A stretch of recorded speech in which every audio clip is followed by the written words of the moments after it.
Hey guys, welcome back to the channel. Today we are back with yet another tier list, and in today's tier list, as you can tell by the title and by what's on screen right now, I'm going to be ranking national teams. I've compiled this list of 10 of the most successful and most followed national teams in the history of football, and today we're going to put them all into one of 4 tiers. Obviously, you guys know how this works by now. I did the same video but with club teams about a week back. If you have not seen that video, by the way, go check it out. And most people, a lot of people in the comment section were telling me that they want to see me do this with obviously national teams next, so obviously we're doing that today. I feel like if there was like international football made a super league, these would be the 10 countries that would be in it. You could maybe argue Portugal wouldn't be in it, it would be like Belgium or Croatia instead, but I wanted to add Portugal in there because I wanted to slander Ronaldo a little bit when it comes to the World Cup, so let me be. And yeah, man, the criteria for this video is going to be pretty simple. It's going to be the same criteria that we use for the club teams. We're going to look at trophies won and players that played for these nations. The trophies that we're going to look at the most is going to be World Cup and Continental Cup. I truly don't really care that much about the Olympics or the Confederations Cup or the Nations League or the Finalissima. That's really not going to factor at all into this video. Maybe I'll mention it in passing, but it's not going to factor into the ranking whatsoever, because obviously as football fans, when it comes to international football, we all care about the Continental Cup, whether it's the Euro or the Copa America or the World Cup or AFCON or Asian Cup. But I'm talking about like most, obviously these countries here are European and South American, so that's the competitions that they play.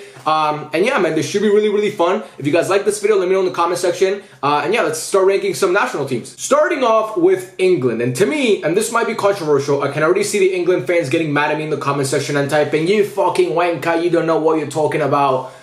Wow, that was bad. I've never done an English accent like out loud like that, and I just realized how fucking shit that was. But anyway, moving on past that. To me, England are going to be in B tier. And let me explain to you why. I truly believe with every fiber in my being that the English national team are the biggest underachievers in the history of international football, or at least out of the big teams, the ones that we have here, out of the big countries.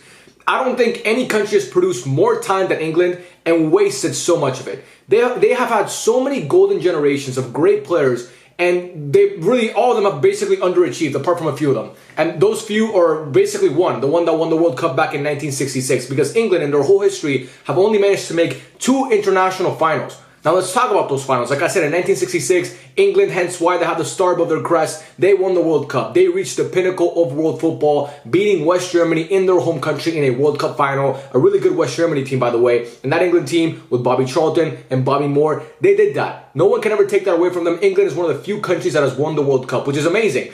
But then it took them 55 years to get to another international final.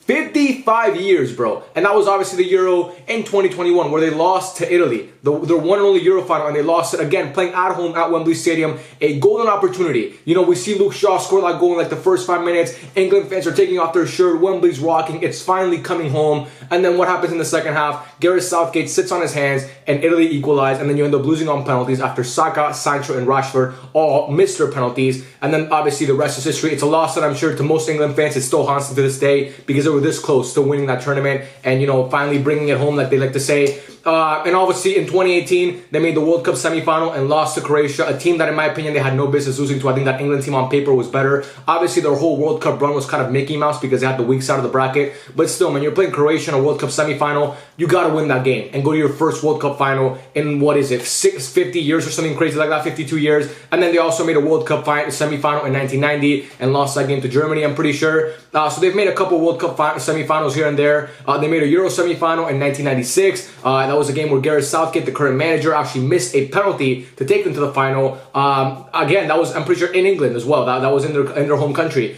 But to me, there's a lot of tournaments there in the middle with a lot of great players that they couldn't deliver. World Cup 1998, you get knocked out in the round of 16 after having Michael Owen, who took the world by storm. You had Alan Shearer. I'm pretty sure you had Teddy Sheringham on that team. You had like that great crop of English players that were coming through at United and all these Premier League teams. Then also in the Euro 2008, when you had Ashley Cole in his prime, Wayne Rooney in his prime, John Terry in his prime, Rio Ferdinand, Frank Lampard, all in their prime, all these great, Steven Gerrard in his prime, all these players, and you failed to qualify for the Euro. You didn't qualify for Euro 2008. That to me is embarrassing. World Cup 2006. I'm going to put the lineup on the screen right now. This is the starting 11 that England had in the World Cup quarterfinals against Portugal. That game that they lost on penalties.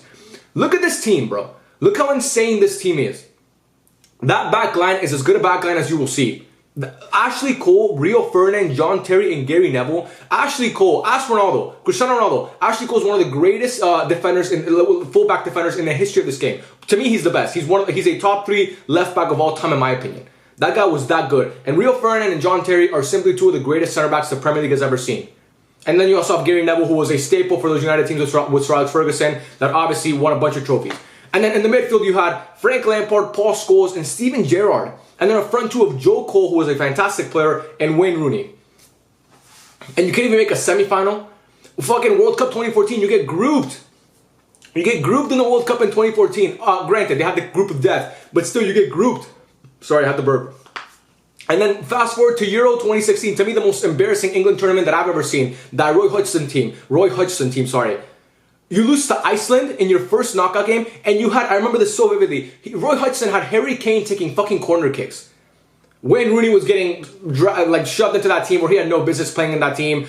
Jamie Vardy had just come off winning the Premier League with Leicester City, and he barely got any playing time. You had a young Dele Alli who was amazing. Obviously, those great Spurs players like Harry Kane, Dele Alli, Dyer, obviously, Kyle Walker, who were up and coming, and you couldn't even beat Iceland. Your only goal scored in that game was a penalty. So to me, like I said, man, England fans might get mad at me, but this team has produced some amazing players, man. Like I said, Michael Owen, Alan Shearer, Sol Campbell, Gerrard, Lampard, Scholes. I mean, we know, Heskey time. I mean, this country has such great talent. And I really think it's going to change for them in the future, like coming up, because they have this great generation who was proven to be a little bit different than the other England teams. Still in the World Cup in Qatar, I forgot to mention, they got knocked out by France. There's no shame in losing to France. I mean, they're one of the best teams in the world. They made that final. But to me, man, now that I see Jude Bellingham, Phil Foden, and Bukayo Saka, this great crop of players that they have coming up, I think it might change for them soon.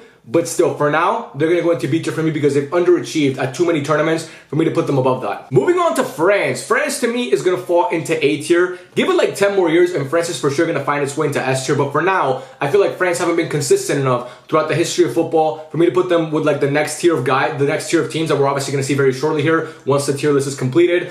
France, their resume as a country, though, it's amazing. They've won 2 World Cups and made 4 finals. They've won 2 Euros and made 3 finals. They've also won a Nations League and a Confederations Cup, 2 Confederations Cups actually. But I'm not gonna, like I said, I'm not really factoring that in.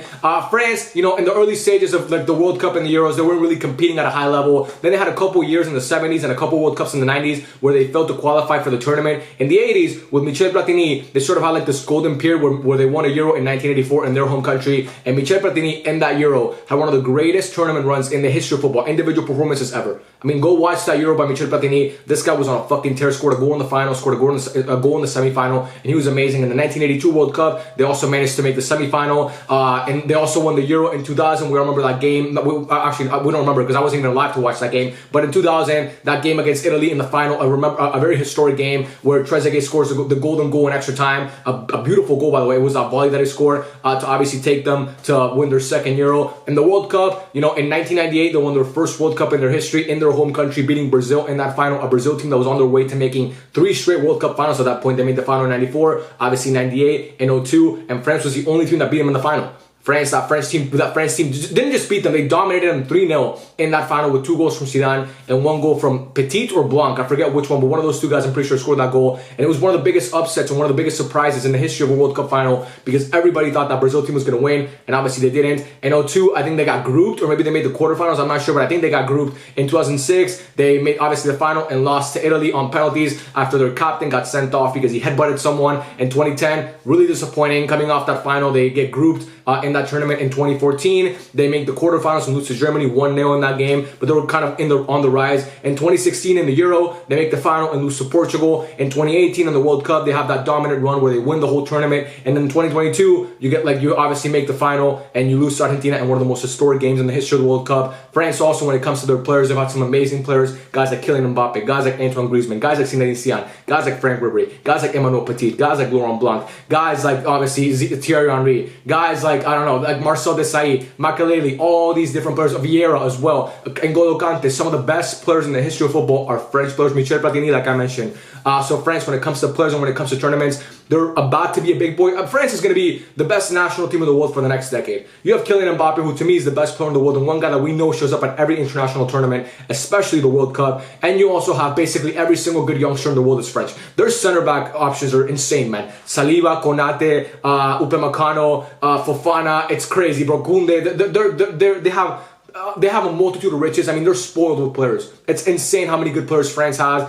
and they're going to be a force to be reckoned with for the foreseeable future. I expect them to win the Euros in 2024 this year. I expect them to probably win the next World Cup because they're that good. And yeah, for me, France, like I said, give it a couple more years. They're going to stack some more trophies and they'll be an S tier. But for now, because of their consistent, because I haven't been that consistent throughout time, like some other teams, I'm going to put them in A tier. Next up, we have Uruguay, who to me are going to go next to England in B tier. Now, you see above Uruguay's crest, you see 4 stars, right? So people might think Uruguay has won 4 World Cups, which is not true. They've won 2 World Cups now. Uruguay, people from Uruguay claim that, you know, they won the Olympics before the World Cup even happened, and FIFA claims that as the equivalent to the World Cup. That doesn't really matter to me. The FIFA World Cup, that tournament, they've only won 2 of those, and that's obviously the tournament that we're talking about. They've also happened to win 15 Copa Americas, or no, actually more than that. No, it's 15 Copa Americas. Actually, I have it written down right here. Yeah, 15 Copa Americas, which is, I think, second most, or maybe tied most with any other team in South America. To me, Uruguay, here's the thing about them. They won 2 out of the first World Cups in history. They won the one in 1930, the first one ever, and then they won the one in 1950, the Maracanazo against Brazil. But then after that, it was a lot of shit. Like, they went years without getting past the group. They had some years where they didn't qualify. Their best ever finish after 1950 was 4th place in 1970. And then, all of a sudden, they got this golden generation of players. In 2010, we know that World Cup where they lost in the semifinals to the Netherlands. And that team had Luis Suarez, Edinson Cavani. It had Muslera. It had, obviously, Diego Forlán, who was amazing in that tournament. It had Diego Godin. It had Martin Cáceres. It had Maxi Pereira. It had a lot of great players. But to me, man, I just, like, when you look at Uruguay, how many of you guys at home can name some great Uruguayan players? Like some iconic Uruguayan players that haven't played past the 21st century, that played before the 21st century? You really can't. And also in the World Cup, it's like the Copa America. Look, I value the Copa America very highly because obviously you guys know where I'm from, Venezuela, and I dream the day that we win a Copa America. So let alone, like, we haven't even qualified for a fucking World Cup. So the Copa America is a big trophy. But the Copa America, especially in the early days, was happening a lot. It was happening like once every 2 years or once every 3 years. It was just kind of fluid. It wasn't like the Euros where it's literally once every 4 years. There's no exception. So hence why they have so many Copa Americas. And they're a dominant team in South America. To me, they're obviously I have them on this list. So they're the third one out of the big 3. We know Argentina, Brazil, Argentina, and then it's Uruguay. But for me, I just don't think that Uruguay are an A-tier national team. I just don't think that, yes, they've won 2 World Cups and it was great. They won those World Cups pre-Korean War. They haven't won a World Cup post the Korean War. 1950, your last World Cup, that's crazy, man. That is insane. So for me, they've been kind of irrelevant besides in 2010. Actually, in 2014, lost in the round of 16. 2018, beat Ronaldo, actually, and then lost in the quarterfinals to France. 2022, got grouped. So for me, their history just isn't quite there. They won a Copa America in 2011, which is great. But again, that was their golden generation. But for me, I just can't put Uruguay above B tier because I think that's their perfect tier for them. Next up, we have Germany, and you guys already know Germany is going to go into S tier. These fucking guys are insane, man. They are insane. Germany has won 4 World Cups and made a staggering, an insane amount, 8 finals. That is the most by any country. 8 finals in the World Cup is insane. There's only been 22 World Cups in history, and they've made 8 of those finals. Insane. They've won 3 Euros and made 6 Euro finals, which is, again, crazy. Germany, man, these guys, if it wasn't for Brazil, they'd be the kings of international football. They're insane. They've never had a bad decade in the history of football. Like, their down period is happening right now. Post 2014, as we know, 2018 you get grouped in Qatar. 2020, not in Qatar, sorry. In Russia you get grouped. 2022 you get grouped in Qatar. In the Euros in 2020, you lose in the round of 16 to England. But man, Germany had a period from like 1962 all the way to 2014. The lowest they ever finished at the World Cup was 7th. They made it past the round of 16 every single year. They're one of the best 8 teams in the world every single year for damn near 50 years. That is ridiculous, bro. I cannot, for 52 years, 52 years. That is insane. I cannot comprehend that. That is crazy to me. And the Euros had a streak from like 1972 to like 1996, where they had 1 year in 1984 where they got grouped, but every other year apart from that, they either made the final or the semifinal, which is crazy, bro. I mean, this team, and they've had some of the greatest players in the history of football. Gerd Müller, Franz Beckenbauer, Lothar Matthäus, Lucas Podolski, Miroslav Klose, Philipp Lahm, Bastian Schweinsteiger, Mesut Ozil, Thomas Müller, who's one of the top World Cup top goal scorers of all time. I mean, Michael Ballack as well. This team is insane. What the fuck is his name? Oliver Kahn, Manuel Neuer, obviously. I mean, this team has been stacked with talent throughout their history, and they are... I mean, bro, in the World Cup, it's crazy how good they are. It's crazy how good they are. Like, from 1990... pretty much up until 2014, where like they won their 3rd World Cup in 1990, right? And then in 2014, they won their 4th one. And that middle part there, it was kind of like, you know, some years it wasn't really going that well, especially in the 90s. But then in 2002, you make the final and you lose to Brazil. 2006, you make the semifinal. 2010, you make the semifinal. 2014, you win the whole thing. I mean, this team is consistent every single year at the World Cup. They're right there knocking on the door. And like I said, their talent has been insane throughout their history. So for me, obviously, you guys know the German national team is a powerhouse when it comes to football. They might not have like the biggest names. Like when you think of like some of the greatest players of all time, no one ever thinks like, oh, you don't think of a German player instantly. You think of Messi, Maradona, Pelé, Ronaldo, obviously, Cruyff. You don't think of like Jordan Mueller. But their like squads throughout the years have been insane, bro. Like insane squads. So for me, they're obviously going to go into S tier. I mean, 4 World Cups and 8 finals is absurd. Next up, we have Spain. And they, to me, are going to go into B tier. Spain, when it comes to like the history of international football, they haven't really been a constant. They had that one golden generation, obviously, where they won their World Cup, where they won 2 Euros, and they had, to me, the greatest stretch in the history of international football. And a lot of people argue, and I'm one of those people, that is the greatest national team of all time. When you have that great crop of Barca and Real Madrid players who all played on the Spanish national team, and you know, they dominated football. World Cup, Euro, World Cup, Euro. I mean, no team has ever done that before. Now, Argentina has a chance to do it this year if they win the Copa America, but Spain has done that already. But before that, they had won 1 Euro previously to that in 1966. The second Euro ever held, Spain won it. But to me, or 1964 actually, I don't know which year, but it was 66 or 64. I don't know, because I think the first Euro was in 1960 if I'm not mistaken. But anyway, Spain. After that, it was a lot of irrelevancy, man. It was a lot of years where they weren't qualifying for the World Cup, where they were getting knocked out early in the World Cup. The same with the Euros. I mean, they made the Euro final in 1984, but that's about as good as it got for them, losing in the Euro final, obviously to that team that I mentioned, Michel Platini, in that Euro tournament. And then, you know, post 2010. Like in the World Cup, it's been kind of depressing for Spain. Let's be honest here, guys. 2014, defending champions, you get grouped. 2018, you lose to Russia, the host nation, on penalties. 2022, you lose again in the round of 16 on penalties to Morocco. So grouped, round of 16, post 2010 World Cup. And it's not like they've won a Euro either or made a final in that stretch. Now, obviously, like I said, Spain, I have a soft spot for that Spain team because obviously Xavi, Iniesta, Piqué, Puyol, Busquets, I mean David Villa, Pedro, all these great Barca players played for that Spanish national team, and their World Cup run and their Euro runs were insane. I mean, that final they played against Italy in 2012 is one of the biggest dominations in an international tournament final ever. But to me, man, I just like I said, Spain has not been a constant throughout football. They had that one golden period in that 4-year stretch, but before that and after that, it hasn't really been that great for me to put them above B tier. Next up, we have Argentina. And to me, it's going to go into S tier. Argentina, to me, are going to go into S tier. Argentina have won 3 World Cups and made 6 finals. They've won 15 Copa Americas and made 29 Copa America finals, which is the most by any team in history. Argentina, obviously, we know they made the first World Cup final in the history of the World Cup in 1930 and lost to Uruguay after being up 2-1 in that game, I'm pretty sure. And then it went to halftime. And people allege some shady shit happened in the locker room, and then Argentina ended up losing that game. Then they also made the World Cup final in 1978 and won their first World Cup ever in history, beating the Netherlands in their home country. They made the World Cup final in 1986 and beat Germany. Made the World Cup final in 1990 and lost to Germany. Made the World Cup final in 2014 and lost to Germany. Made the World Cup final in 2022 and beat France. And to me, what really sets Argentina apart from every other nation here and why I'm putting them in S tier is because they have, to me, arguably, no, not even arguably, they have, to me, 2 of the 3 greatest players in the history of this game and 2 of the best World Cup performers in the history of football. Messi and Maradona are icons, man. That to me is as good as a trophy. When you can claim that those 2 guys are your players, that they're from your country, Messi and Maradona, bro. Maradona in '86, Messi in 2014, Messi in 2022. I mean, these guys are, obviously, I think Messi's the greatest. I think Maradona's number 3. These guys are the greatest legends that ever played this game, the most aesthetically pleasing players to watch to ever play this game. And to me, when you can claim both of those guys as your own, that is insane to me. They also have guys like Mario Alberto Kempes, like Batistuta, like Crespo, like Verón, like Zanetti, like Agüero, like Higuaín, like Angel Di Maria, like Mascherano. I mean, so Otamendi as well. So many great players in my opinion. And yeah, this team has just been blessed with so many great, like with 2 of the best to ever play the game. And that's obviously what took them to those new heights of winning the World Cup. Also, Mario Alberto Kempes in 1978, winning that World Cup for them. He was amazing in that tournament as well. But yeah, to me, man, when you've made 6 finals, when you've won 3 World Cups, people can talk about rigged and all that shit. I mean, we know those people are just like Ronaldo fans, salty Ronaldo fans. But still, man, when you have those 2 guys, that's what really puts them over the top to me. When you have those 2 guys as your own, it's you can't really put you can't measure that, honestly. Next up is the Netherlands, and the Netherlands to me is such a weird country to rank because their trophy cabinet doesn't really stack up with any other country that I've ranked already. Like, they're really behind in that department, but their talent that they've had is insane. So to me, I'm gonna put them in B tier, and I know that's crazy because I'm putting them in the tier with teams that obviously have won World Cups, and in Uruguay's case, they've won multiple World Cups.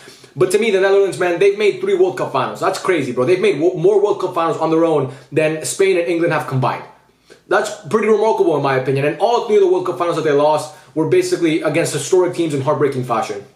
They lost the World Cup final in 1970, playing against the host nation Germany in that game. And people allege and argue that was kind of a sketchy game. Actually, not 1970. Sorry, that was Brazil won that one. 1974. Correction, they won that World Cup final against Germany. They lost that World Cup. Holy fuck, they lost that World Cup final against Germany. Obviously the host nation, and people argue that game was a little bit rigged because there were some things that were going on. That Jordan Mueller got a penalty that wasn't really a penalty. But anyway, they lost that game, and that was that team obviously with Johan Cruyff, who was a historic team that people argue deserved to win a World Cup. But then again, you don't get the trophy. Like, you have to win it. You don't get a medal for deserving to win. So they lost that game. 1978, 4 years later, they again play the host nation in a final. This time it was Argentina, and lose that game after being down 2-0 in that game, and then they come back, and then Argentina win it in extra time. And that team didn't have Johan Cruyff. Johan Cruyff actually withdrew from that World Cup because he was still one of the best players in the world. Johan Cruyff was at the time, and he withdrew from that World Cup because he didn't feel safe going to Argentina because they threatened his family or something like that. It's like a whole situation that happened, but he didn't go to that World Cup, just so you guys know. And Johan Cruyff actually only ever played one World Cup in his entire career, 1974, and the one that he played, he made the final and was the best player at the World Cup. And then obviously in 2010, you lose to that historic Spain team that I talked about briefly already, which, you know, one of the greatest teams, if not the greatest national team of all time. But the Netherlands also, they've had a lot of years where they didn't qualify for the World Cup, or didn't enter the World Cup. But out of the first 8 World Cups, they only played in 2 of them, 1934 and 1938. And then they had a streak in the 60s where they didn't qualify for a single World Cup. So they weren't really a powerhouse in football back in the day. They really became a powerhouse. Sorry, another burp. Jesus Christ, 2-in-1 video. Oh man, bonus. Like, I don't know, that's a prize. They only had 2 they really started becoming a powerhouse in football when those Ajax teams started winning UCLs, and obviously that crop of players like Johan Cruyff, like I mentioned.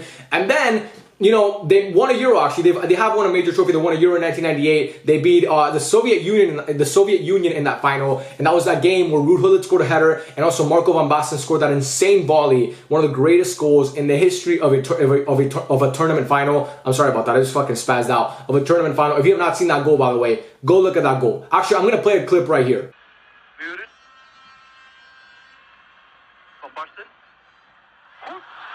But yeah, bro, an insane goal. How he scores from that angle, I don't know. But to me, man, the Netherlands have produced some of the greatest players in the history of this game. Johan Cruyff, Marco van Basten, Ruud Gullit, Frank Rijkaard. I hate to say it because he was a shitty manager, but Ronald Koeman was a great player in his time. Arjen Robben, Wesley Sneijder, Robin van Persie, Ruud van Nistelrooy, Van der Sar. I mean, they've had some great players. Frank de Boer.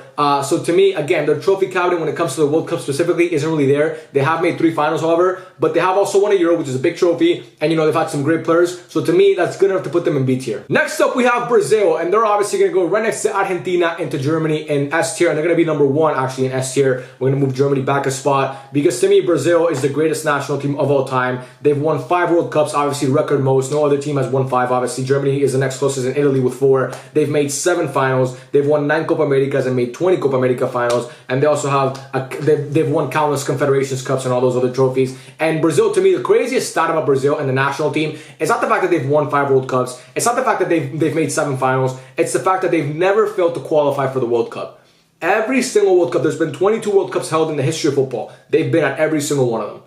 That's insane, bro. That just shows how consistently good this team has been throughout the decades of football. That in 1930, they were good enough to qualify for the World Cup, and in 2022, they were good enough to qualify for the World Cup. They've really never had a down period when it comes to like talent that is good enough to get them to the tournament. I mean, they've had down periods in terms of winning the tournament, and they're kind of in a down period now because Brazil post 2002 has been kind of disappointing at the World Cup. 06, you had a great crop of players, and you get knocked out in the quarterfinals by France. Obviously, we all know that historic Zinedine Zidane performance. In 2010, you lose in the quarterfinals once again to the Netherlands. In 2014, you make the semifinal for the first time in 12 years, but you get spanked. Like spanked by your biggest rivals in the most embarrassing loss in World Cup history in your home stadium, in the Maracanã, which obviously still haunts Brazil fans to this day. In 2014, you get knocked out in the quarterfinals by Belgium. In 2022, you get knocked out in the quarterfinals by Croatia.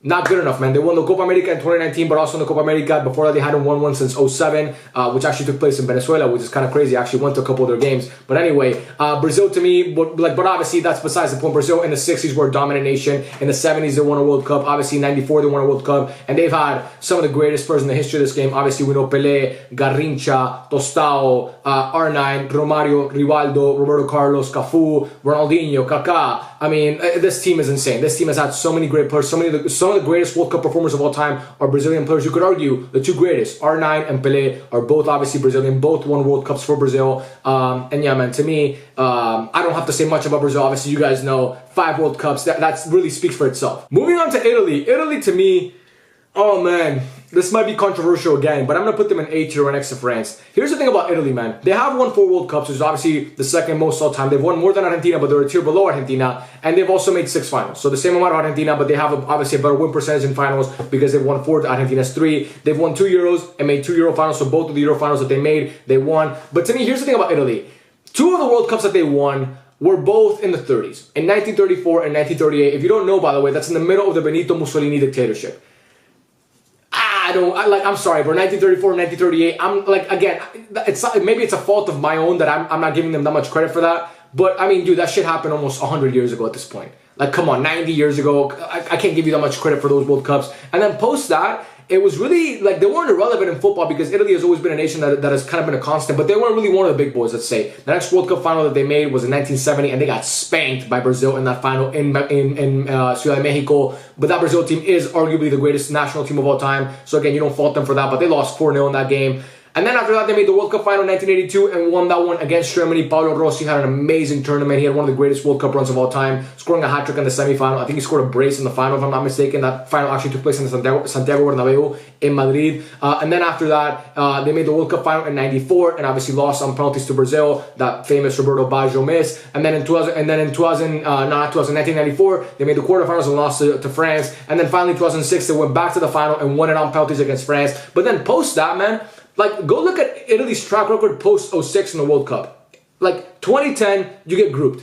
And a group that wasn't really that difficult, by the way. You're the defending champions, you get grouped. 2014, did they qualify? No, you get grouped in that World Cup. You got grouped in that World Cup as well. And then 2018, you make the quarter. You don't even qualify, sorry. What the fuck am I saying? You don't even qualify. In 2022, you don't qualify again. 2 World Cups, the 2 last World Cups, they haven't qualified for them. 2014 grouped, 2010 grouped. That's embarrassing to me. That is embarrassing to me. I can't get behind that. And obviously, Italy has had some great players: Paolo Rossi, Giuseppe Meazza.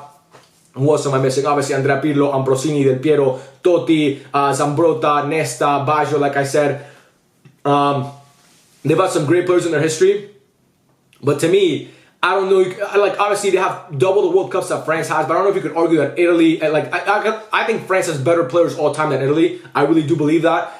Now, obviously, they have the same number of Euros, but Italy does have 2 more World Cups. But maybe it's recency bias because France has been so much more relevant in recent times when it comes to like winning World Cups and just being a great national team. But to me, again, Italy, like obviously they won the Euro in 2021, which is great. Beating what the fuck am I saying? Beating England in the final, like I mentioned, I went on my whole spiel about England. But to me, again, I just don't think they're on the same level as France, Argentina, and Brazil. Not France, Germany, Argentina, and Brazil, because those teams have been a lot more constant throughout the history of football, and Italy hasn't really been like them for like the majority of like the career, like the majority of the World Cups and Euros that they've played. And then finally, we have Portugal, who is going to go into C tier. That tier is reserved for Portugal. Portugal, man, they've won 1 Euro in their entire history. They made 2 Euro finals, obviously lost the one to Greece in 04. One of the biggest upsets in the history of international football was Greece winning the Euros. That Cinderella run that they went on. They also made their best ever finish at the World Cup was in 1966 with Eusebio, where they finished 3rd in England, obviously. And Eusebio is their best ever World Cup player for Portugal, because Portugal, man, here's the thing about Portugal.